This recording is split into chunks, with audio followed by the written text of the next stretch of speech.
দাশগুপ্তের কবিতা আমি সুভাষ। তোমার পাথরে দিয়েছি মালা, এত মালা এত ফুল, তুমি ঢাকা পড়ে গেছো। তুমি পাথর না হলে রাগ করতে।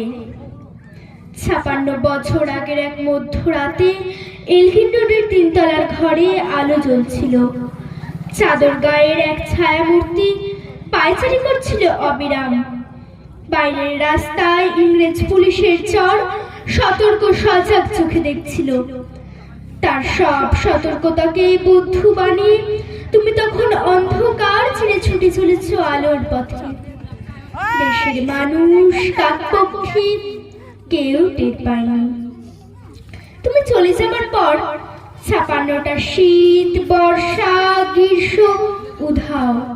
তুমিও সেই থেকে প্রত্যেক জানুয়ারিতে পৃথিবীর এই পাড়া ও পাড়া সব মাটিতে তোমার অনশ্বর পায়ের ছাপ। সব রাইফেলে তোমার বুকের বারুদ, সব কুচকাওয়াজে তোমার স্বপ্নের ছন্দ। পরশ পাথরের মতো স্বাধীনতাকে খুঁজেছে তোমার অন্তরে লুকিয়ে থাকা খ্যাপা। তোমার গন্তব্য ছিল স্বাধীনতা, তোমার পথ ছিল স্বাধীনতা, তোমার স্বপ্ন ছিল স্বাধীনতা, তোমার প্রেম ছিল স্বাধীনতা। তুমি রক্ত চেয়েছিলে স্বাধীনতার জন্য, তুমি তাই পাথর। যারা স্বাধীনতার আড়ালে চেয়েছিল গদি, চেয়েছিল সিংহাসন, ইংরেজের ছেড়ে যাওয়া লুটের রাজ্যপাল, তারা রইল সুখে। ভারতবর্ষের টাকায় তাদের সুখ, তোমার নয়। ভারতবর্ষের অফিসে আদালতে তাদের ছবি, তোমার নয়। ভারতবর্ষের সংবিধানে তাদের শৈশব, তোমার নয়।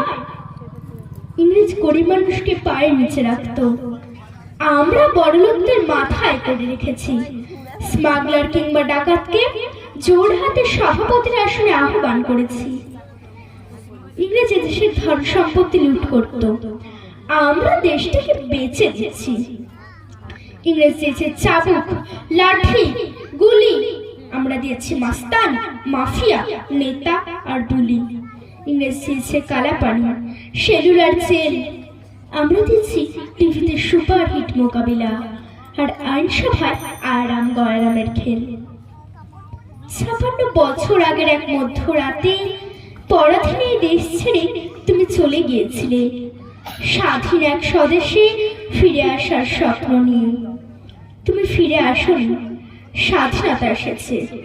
তার কাঁধের ঝুলি ভরে নিয়ে এসেছে ভোট নামক রাজসুযোগ্য, গণতন্ত্র নামক চিরায়ত বাৎসন্যায়, প্রগতি নামক লক্ষ্য কোনো স্ট্যাটিস্টিক্স, সংহতি নামক বিস্ফোরণের চুরমার, ঐতিহ্য নামক মন্দির মসজিদের ঝগড়া আর সমুদ্র হিমাচল ভরিয়ে দেওয়া ভাষণ, ভাষণ আর ভাষণ। ৫৬ বছর ধরে তুমি পাথর হয়ে আছো। ৫৬ বছর ধরে ভারতবর্ষ অধীর অপেক্ষায় কান পেতে আছে। ইথার তরঙ্গে কবে হঠাৎ শোনা যাবে স্বাধীনতার নিজস্ব কণ্ঠস্বর। আমি সুভাষ বলছি। নমস্কার। ধন্যবাদ মোহনা।